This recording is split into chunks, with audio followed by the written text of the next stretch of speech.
Bonjour à tous, on continue dans cette vidéo les TD sur les espaces vectoriels avec l'exercice numéro 20 puis 21. L'exercice numéro 20 n'est pas difficile, il faut simplement bien maîtriser les notations et le vocabulaire qu'il emploie. Alors allons-y, on se place ici dans E égale R l'exposant R, l'ensemble de toutes les fonctions de R dans R. Donc nos vecteurs ici sont des fonctions. Hein. Et on considère l'application en grand phi qui va de E dans R carré et qui à F associe le couple de ces valeurs en 1 et en 2. Alors la première question classique, c'est de montrer que F est linéaire. Voilà, pour une version naïve, on prend f et g, deux éléments de E, lambda et mu, deux éléments de R carré, et on calcule l'image de lambda f plus mu g par phi. Alors, c'est l'évaluation de lambda f plus mu g en 1, virgule, l'évaluation de lambda f plus mu g en 2. L'évaluation de lambda f plus mu g en 1, c'est lambda f de 1 plus mu fois g de 1. L'évaluation de lambda f plus mu g en 2, c'est lambda f de 2 plus mu fois g de 2. Mais regardez ici, on peut regrouper ce qui concerne lambda. Donc lambda, facteur du couple f de 1, virgule f de 2, plus mu, facteur du couple g de 1 ici, virgule g de 2.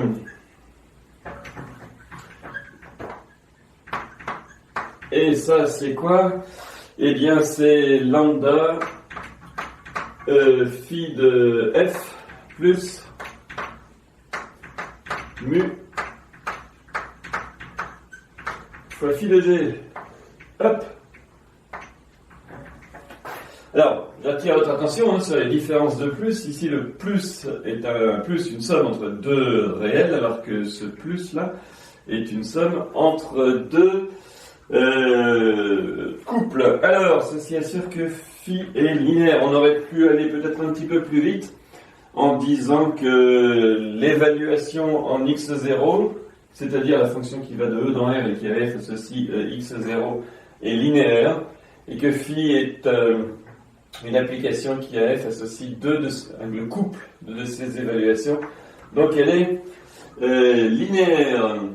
Alors, on poursuit en introduisant l'ensemble des fonctions affines. C'est un sous-espace vectoriel de E. On l'a déjà vu. On nous demande de le remontrer. Et on va le faire. On introduit donc l'ensemble grand A des fonctions affines de R dans R. Alors, E est l'ensemble des fonctions de R dans R. Quand est-ce qu'une fonction est affine?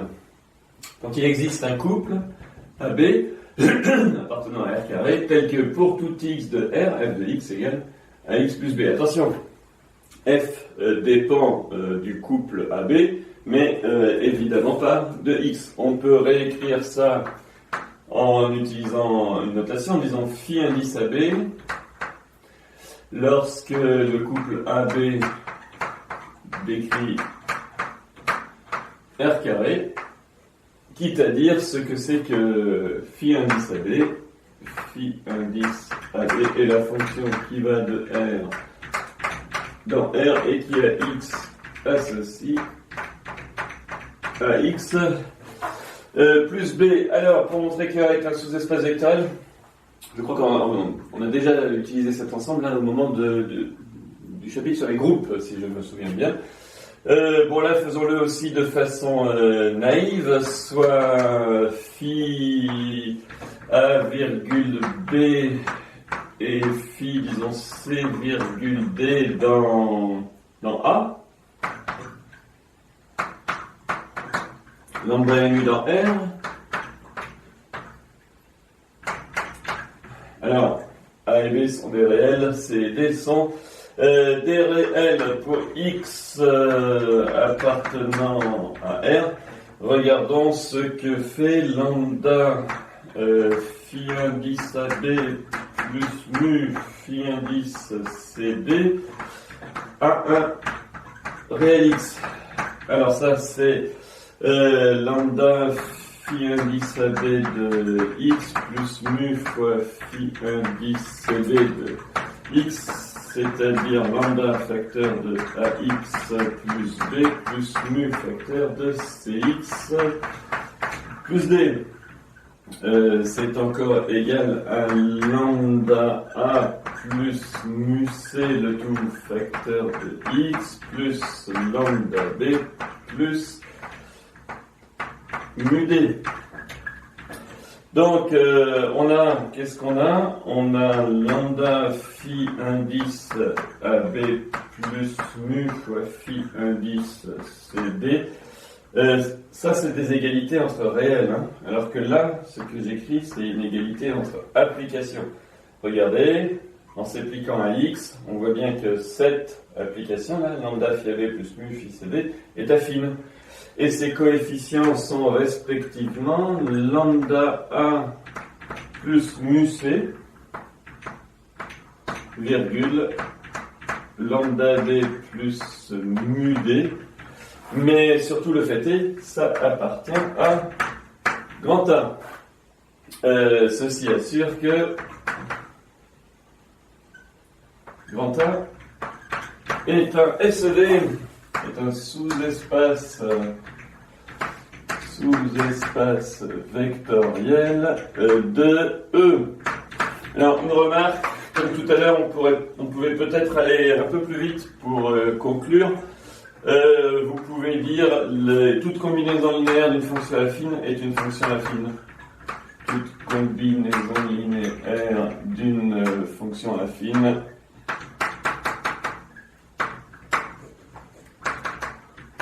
est affine. Ce qui permettait de conclure sans doute plus rapidement. Alors, on étudie ensuite la restriction de phi de tout à l'heure à ce grand A là. Alors, la restriction de phi à A, c'est ça, hein.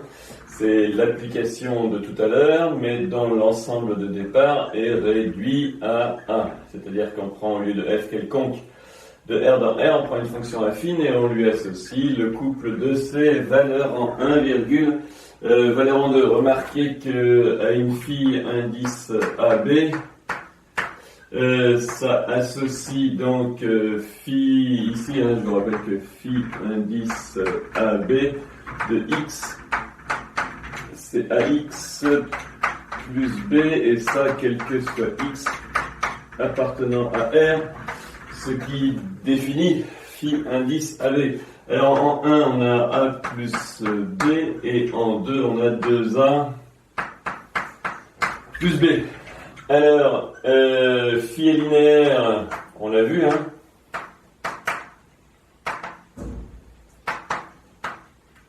Donc, phi restreint à A l'est également. La restriction d'une fonction linéaire est une fonction linéaire.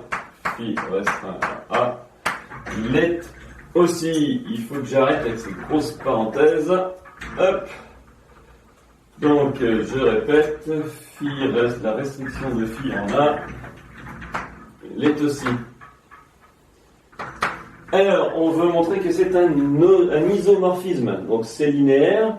Reste à voir que c'est bijectif. Alors, on pourrait le faire en deux temps, en disant que c'est injectif et surjectif.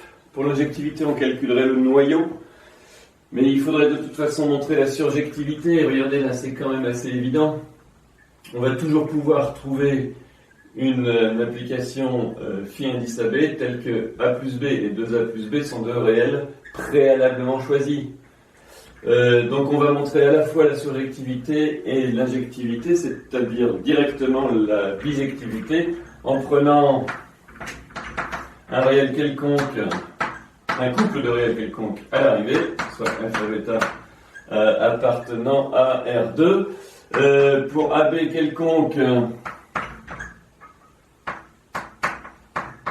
celui-là il est fixé, hein. On le fixe. Pour ici, ça c'est fixé. Fixé préalablement. Pour AB appartenant à R carré, on a les équivalences. Il ne faut pas présager du fait que les égalités soient vraies. c'est bien les équivalences. La restriction de phi appliquée à phi indice AB est égale au couple alpha bêta si et seulement si. Donc, vous voyez ici, ça fait un petit système A plus B égale alpha et 2A plus B égale bêta, ce qui nous donne si et seulement si alpha égale 1 sur moins 1 qui est le déterminant du système, facteur de ici alpha bêta 1 1, c'est-à-dire moins, ouvrez la parenthèse, alpha moins bêta égale moins alpha plus bêta. Ni des trop grosses parenthèses, ni des trop grosses accolades, ni des trop gros fin de bêta. Et bêta égale 1 sur moins 1, facteur de 1, 2 alpha bêta, c'est-à-dire moins, ouvrez la parenthèse, bêta moins 2 alpha, c'est-à-dire 2 alpha moins bêta. Autrement dit, vous voyez que quel que soit alpha bêta appartenant à R2, il existe de façon unique une application phi appartenant à A, telle que la restriction de grand phi à cette application soit justement alpha bêta. Et le phi en question, l'antécédent de alpha bêta, c'est phi numéro index moins alpha plus bêta virgule 2 alpha moins bêta. Alors, ceci assure que phi restreint à A est à la fois linéaire, ça c'est écrit ici, et là je dis que phi restreint à A est bijective. La combinaison des deux linéaires et bijective assure que c'est un isomorphisme, ce qui nous était demandé. Bon, vous pouvez vérifier que l'application linéaire correspondant là à ces deux coefficients, ça c'est le coefficient directeur, et ici ce qu'on appelle, en parlant un peu de géométrie, son ordonnée à l'origine, si autrement dit, vous utilisez la fonction qui est x associe moins alpha plus bêta, parenthèse fois x, plus 2 alpha moins bêta, en 1 et en 2, elle prend bien la valeur alpha et bêta. Phi de A est bien un isomorphisme, il nous reste à montrer que le noyau de phi est en somme directe avec A. Bon, on va faire la dernière question pour clore cet exercice. Alors oui, ce dont je parlais juste avant, c'est le fait qu'on a montré qu'un couple de réels, alpha bêta, avait pour antécédent par la restriction de grand phi à grand A une fonction affine, si et seulement si les coefficients de celle-ci étaient moins alpha plus bêta, 2 alpha moins bêta, c'est-à-dire si et seulement si phi indice AB, avec nos notations de tout à l'heure, c'est la fonction qui est x associe moins alpha plus bêta facteur de x plus alpha moins bêta. Attention, ça c'est le schéma qui va avec. D'abord, vérifions que si je mets x égale 1 là-dedans, vous voyez que le résultat, l'image de 1 c'est alpha, et si je mets x égale 2, l'image de 2 c'est bêta, comme convenu. Ça c'est pas très étonnant, en fait on a calculé le coefficient directeur et ce qu'on appelle l'ordonnée à l'origine de la seule droite, puisque vous savez que les représentations graphiques de fonctions affines sont des droites, qui passe par 1 alpha, autrement dit, dont pour la fonction l'image de 1 est alpha et l'image de 2 est bêta, et pour la droite, qui passe par les points de coordonnées 1 alpha et 2 bêta. il n'y a qu'une droite dont les coefficients ici, là, ont été calculés et sont respectivement ceci et cela. Alors, on veut maintenant montrer que E est la somme directe de A et du noyau de phi. On peut, comme souvent, faire ça en deux temps. Regardons d'abord si l'intersection n'est pas réduite à la fonction nulle, puis ensuite essayons de décomposer toute fonction comme somme d'un élément de A et du noyau de phi, soit petit f appartenant à 1 inter noyau de phi. On a à la fois f appartient à A, donc disons que c'est une application phi qui est affine, phi appartient à A, et être dans le noyau de phi, ça fait noyau de f, être dans le noyau de phi, je voulais écrire f appartient au noyau de phi, j'écris phi de f, phi de petit f égale donc phi de petit phi égale 0. Alors qu'est-ce que c'est que le 0 ici? C'est bien sûr la fonction nulle. Donc regardez ici, phi est dans A et son image par phi est 0. Alors phi appartient au noyau de phi restreint à 1. C'est-à-dire petit f appartient au noyau de phi restreint à A. Mais ce noyau, c'est la fonction nulle, car cette application-là, la restriction de phi à A, est injective. Qu'est-ce qu'on a donc? Est injective. Donc, dans notre raisonnement, petit f égale 0 de E. On est parti de f appartenant au noyau et on est allé à f égale 0 de E. On en déduit que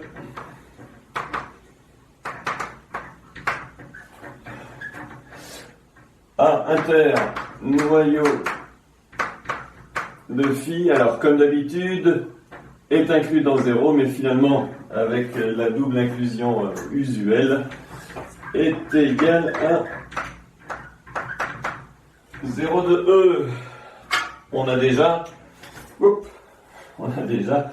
la moitié ici. Alors, reste à montrer que toute fonction de E s'écrit comme une fonction affine plus une fonction qui s'annule en 1 et 2. Alors, faisons ça tout de suite, mais la géométrie nous assure que c'est à peu près vrai. L'idée, c'est que si je prends une courbe quelconque, il va falloir que je déplace cette droite-là pour qu'elle passe non pas par alpha et bêta, les points de coordonnées 1 alpha et 2 bêta, mais 1 f de A et 2 f de B.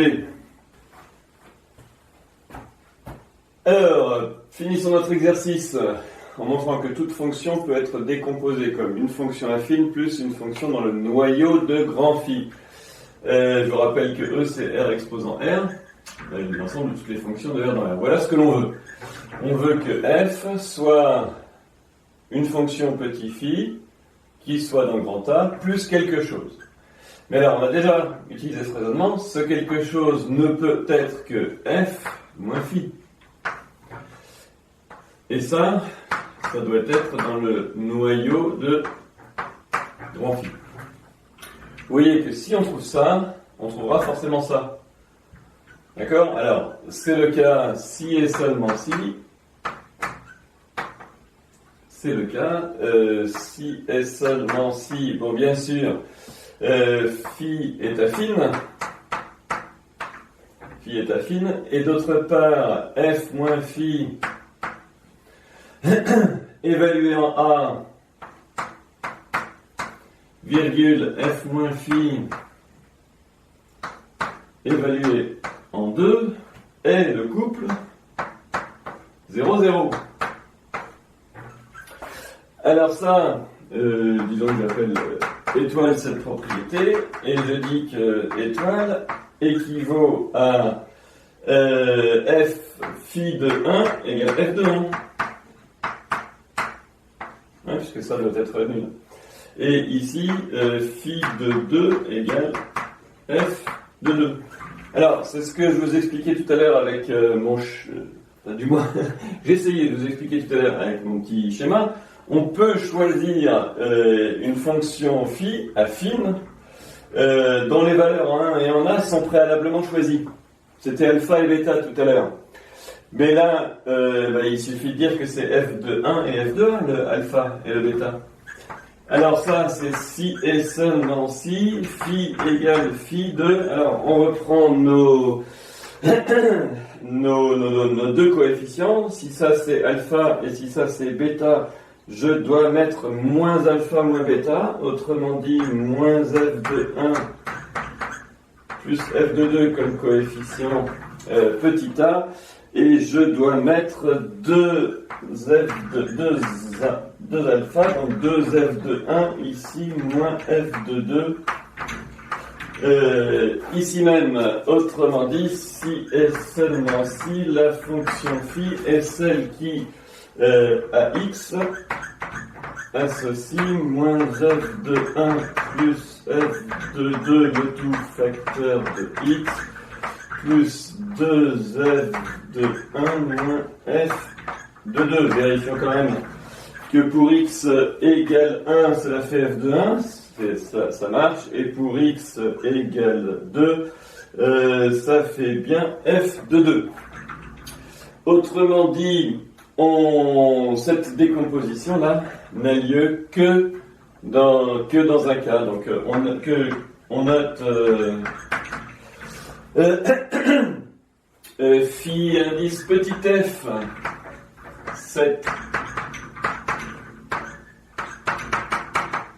cette fonction, et on a bien alors f égale phi indice petit f plus f moins phi indice petit f, ça étant dans grand A et ça étant dans le noyau de phi. Autrement dit, ceci assure que, je le mets là, on a bien E égale A plus noyau de grand phi.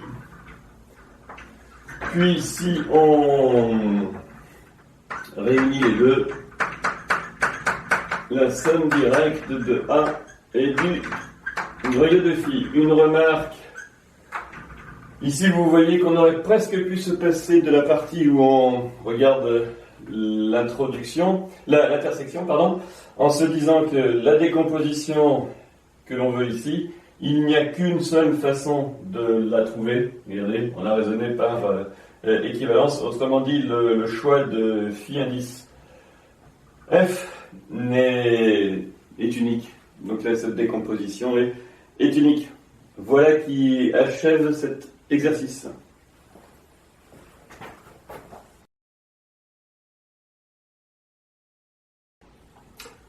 Alors, nous passons à l'exercice 21. On considère un espace vectoriel quelconque qui s'appelle E et F un endomorphisme de E. On veut établir des équivalences. Alors, vous voyez que dans ces équivalences, il y a 4 propriétés qui entrent en jeu. Je les ai numérotées ici. Petit i, petit 2i, petit 3i et 4i. Oui, donc j'ai écrit petit f, un endomorphisme de E. Je vous rappelle la notation.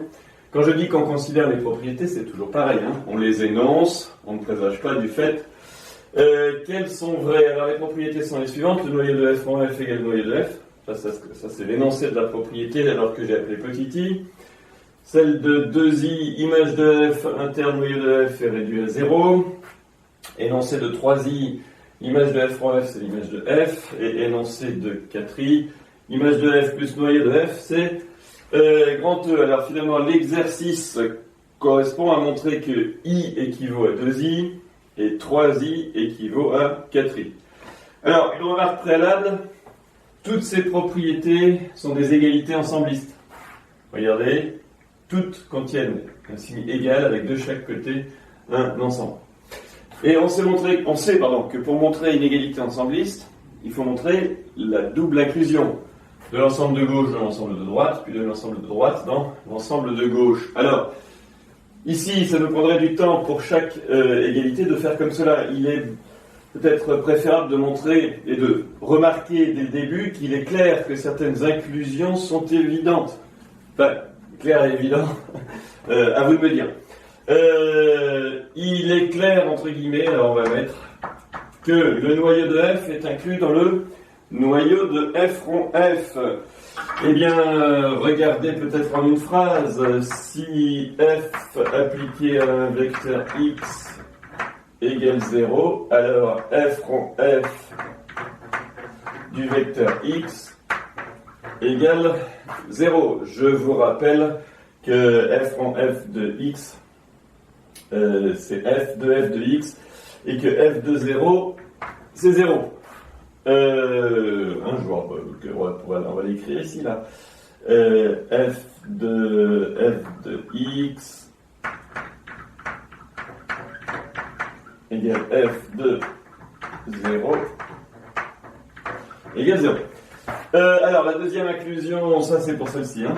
La deuxième inclusion, celle-là, elle est vraiment évidente. On l'a vu de nombreuses fois. Image de f et noyau de f étant deux sous-espaces vectoriels, ils contiennent tous les deux le vecteur nul, donc le singleton 0, et dans l'intersection de l'image et du noyau. Pour cette inclusion, l'image de f rond f est toujours inclus dans l'image de f. Alors, en effet, si un vecteur x est dans l'image de f rond f, il est de la forme f rond f de u, où u appartient à e. Oui, mais alors dans ce cas-là, x égale f de v, où v égale f de u appartient à e. Donc x, il est dans l'image, hein. Ici, s'il est dans l'image de f rond f, autrement dit, si c'est f de quelque chose, c'est bien f de quelque chose. D'accord? Si f est dans l'image de f rond f, alors il est dans l'image de f. Et enfin, une dernière inclusion qui, elle, est vraiment, cette fois-ci, évidente. L'image de f et le noyau de f étant deux sous-espaces vectoriels de E, leur somme est inclue dans E. Donc, on peut simplifier les énoncés.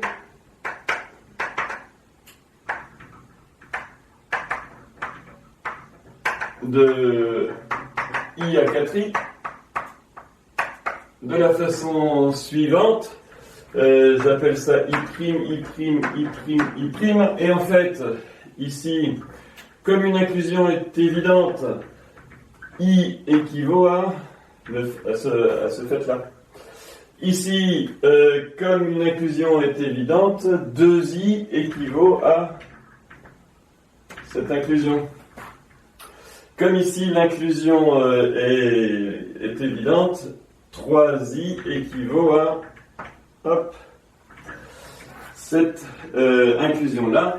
Et enfin, le dernier, ça équivaut à cette inclusion-là. Attention, je me suis trompé pour petit i, ça équivaut à cette inclusion-là. Vous voyez, il n'y avait pas de symétrie. Donc, attention à cette petite confusion. Donc je répète, nous devons montrer que i équivaut à 2i, et ça revient à montrer que I' équivaut à 2i', puisque I' égale équivalent à I grâce à cette inclusion réciproque.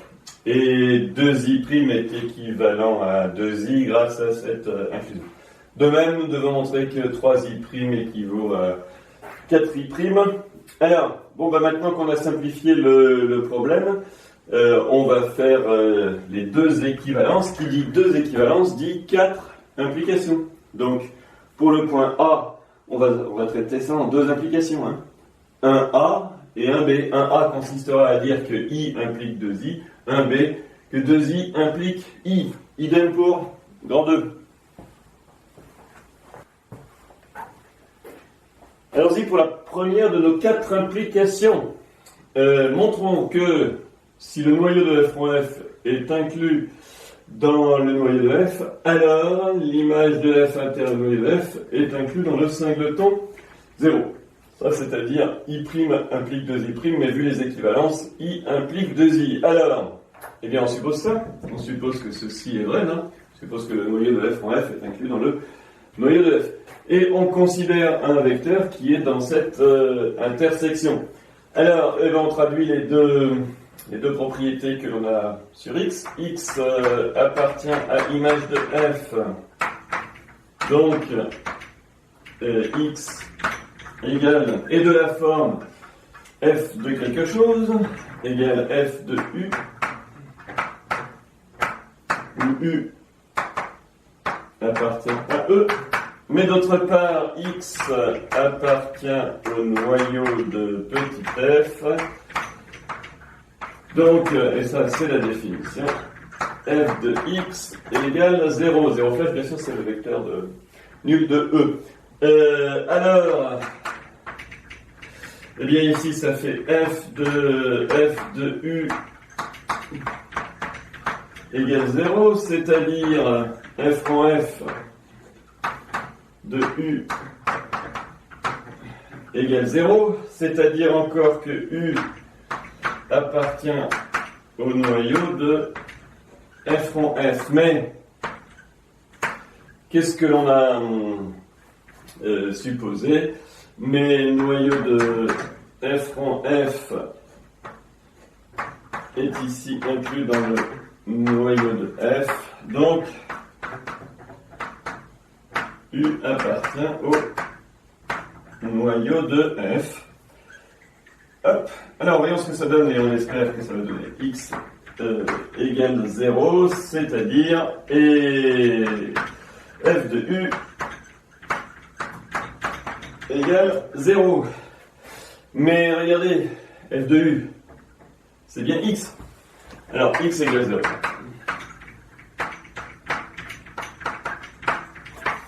Donc, x, c'est f de u. Alors, eh bien, ceci assure que quoi? Le début, hop, de là jusque là. Après, ceci assure que, hop, ceci, donc on va soit x ici, x égale 0. Ceci assure que l'intersection entre l'image de f et le noyau de f est restreinte à 0. D'accord? Alors, ben voilà pour notre première implication. Il va en falloir faire 3 encore. Alors, allons-y pour la deuxième implication. Montrons que si l'intersection du noyau et de l'image est réduite à 0, alors le noyau de f en f est inclus dans le noyau de f. On suppose donc la première, c'est-à-dire en montrant que 2i implique i. On suppose que cette propriété est vraie. On veut montrer que celle-ci l'est. Prenons un élément x du noyau de f en x. Qu'a-t-on? On a f de, ouvrez la parenthèse, f de x égale 0. Alors, regardez là, on peut poser v égale f de x. L'idée, c'est d'utiliser quelque chose qui est à la fois dans l'image et dans le noyau, hein, pour pouvoir utiliser notre propriété. On pose V égale f de x. Qu'est-ce que l'on a? On a f de v égale 0. Donc, v appartient au noyau de f. Mais d'autre part, v égale f de x, où x est dans E. Donc notre élément v, il est dans l'image de f.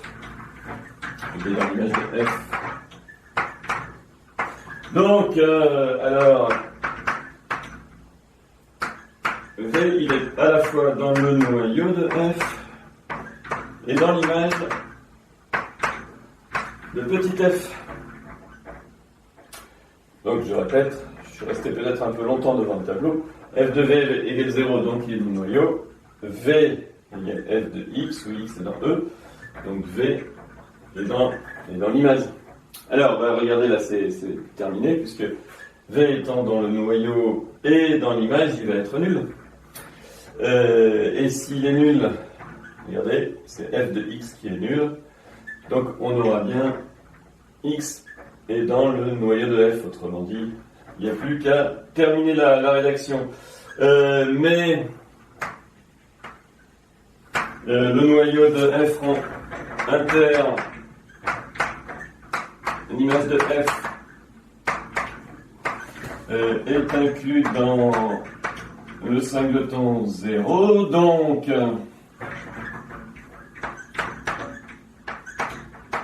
v égale 0, c'est-à-dire que f de x égale 0 et x appartient au noyau de f. Et regardez, on a pris soit x dans le noyau de f en f et on a x appartient à noyau de f. Ceci assure que tout élément du noyau de f en f est inclus dans le noyau de f, ce qui achève notre deuxième implication. Alors, à tout de suite pour 2a, c'est-à-dire la troisième des implications à montrer, et la première du point numéro 2.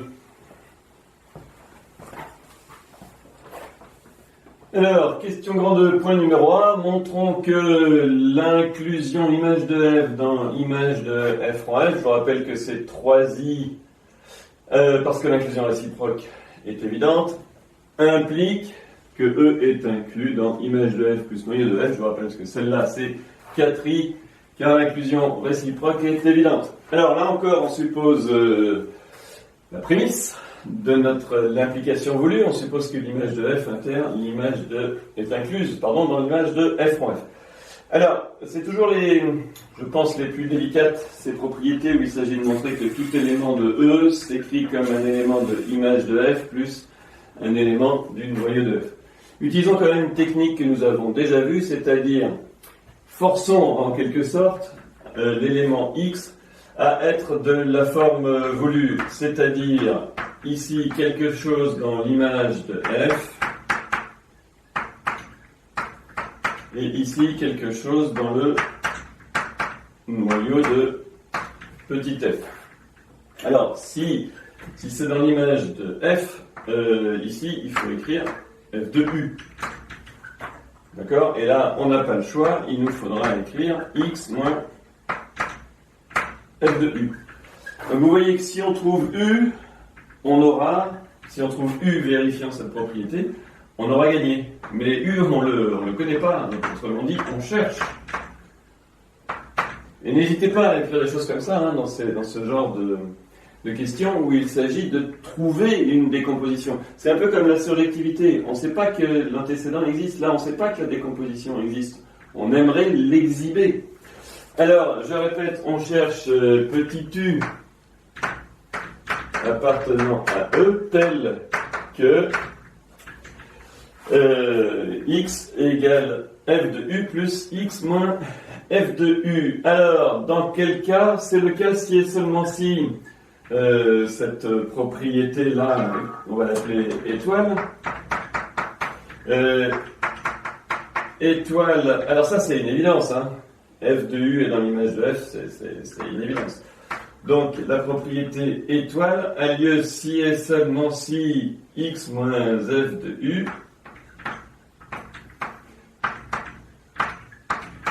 appartient au noyau de F. Appartient au noyau de F. Ça c'est si et seulement si f de, ouvrez la parenthèse, x moins f de u, c'est le vecteur nul. Si et seulement si encore, f de x moins f de f de u, que je vais écrire f en f de u,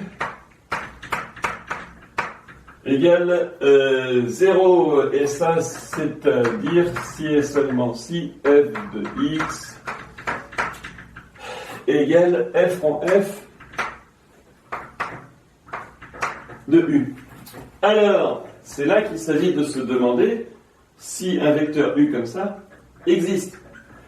Eh bien oui, parce que regardez, notre f de x, il est là-dedans, par définition. F de x, c'est l'image de quelque chose, donc c'est dans l'image de f.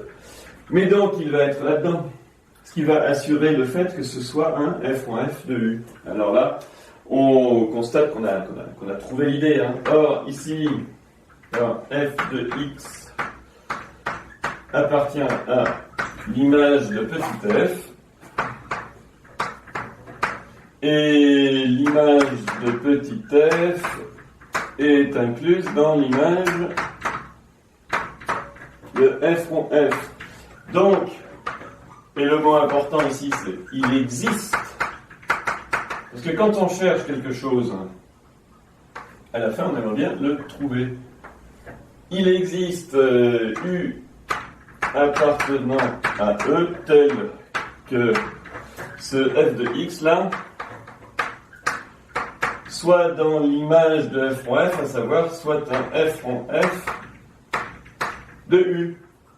Alors, pour ce vecteur U, on a bien, pour ce vecteur U, on a bien étoile. On a bien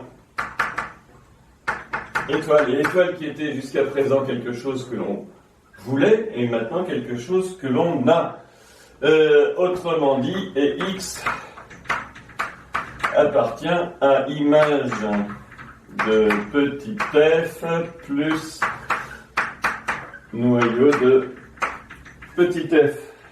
Alors, ceci assure que cette... alors, j'ai plus la place de l'écrire, mais ceci assure que cette implication est bien vérifiée. Allez, plus qu'une. Question 2, point numéro B, implication réciproque.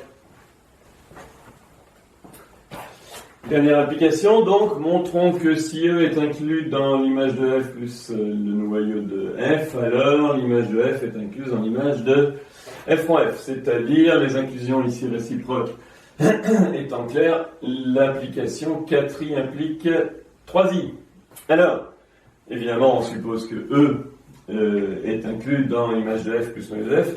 Disons bien tout de suite ce que l'on vient de supposer, c'est que tout vecteur de E s'écrit comme un vecteur de F plus un élément, donc un vecteur de l'image de F plus un vecteur de noyau. Je répète, tout vecteur de E s'écrit comme un élément de l'image de F plus un élément du noyau de E. Montrons cette inclusion comme d'habitude, à savoir on prend un X dans l'image de F et on veut montrer que il est dans l'image de F en F. Alors, qu'a-t-on? On a X égale F de quelque chose, ou que j'appelle U, où U appartient à E. Alors, il faudrait montrer que F, non seulement c'est, que X, pardon, c'est F de U, mais c'est F en F de quelque chose. Alors, qu'est-ce qu'on a à notre disposition? la possibilité de décomposer un vecteur comme un élément de l'image plus un élément du noyau, lequel est ici 2 à notre disposition. Est-ce que vous voyez que l'idée, c'est de le faire pour U? Si on le fait pour U, on va pouvoir couper U en un élément de l'image et un élément du noyau. Après application de f à cette somme, il restera f en f de la première partie, plus f de la deuxième partie qui sera nulle. Alors, ici, on a E égale, enfin E inclus, je peux écrire égal, hein, mais je reste dans l'exacte supposition que j'ai fait, inclus dans image de f plus noyau de f. Donc, je vais couper mon U en deux. U égale U1, lui dans l'image de F, plus un U2 qui est dans le noyau de petit f, c'est-à-dire que notre U, il est comment? Il s'écrit comment? Il est dans l'image de f, donc il s'écrit f de, W avec W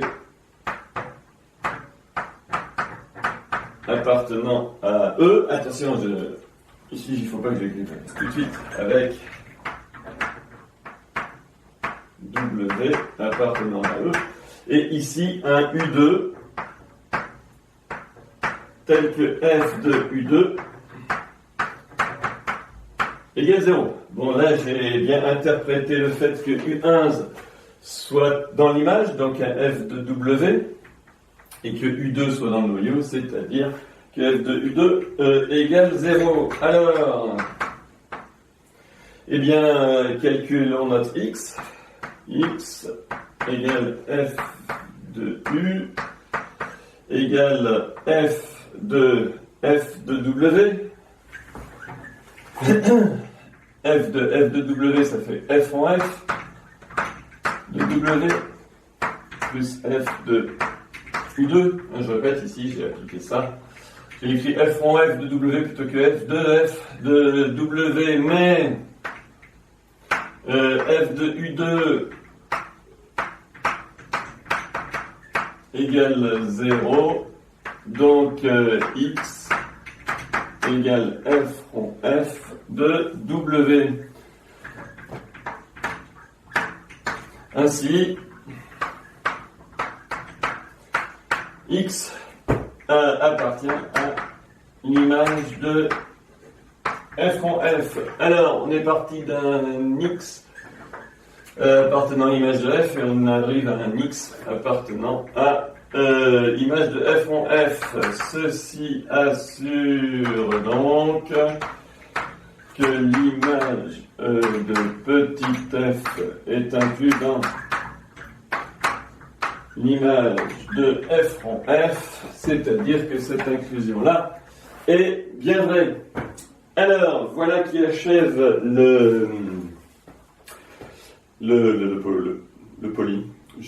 l'exercice en question. Une remarque, si f est un projecteur, vous voyez que f en f égale f, et on a bien l'application, enfin l'équivalence, tout fonctionne, quoi. Les quatre propriétés sont vraies ensemble. Je vous laisse regarder ça. Si f est un projecteur, je vous rappelle qu'on a f en f égale f carré avec une notation introduite, égale f. F en f égale f, attention, ça c'est que pour les projecteurs. Nous, ce qu'on vient de montrer, c'est que ça c'est vrai pour tout le monde. Ce que je vous fais constater, c'est que les quatre propriétés sont vraies et à peu près évidentes quand f est un projecteur. Mais je répète, nous les avons montrées pour tout endomorphisme. À bientôt.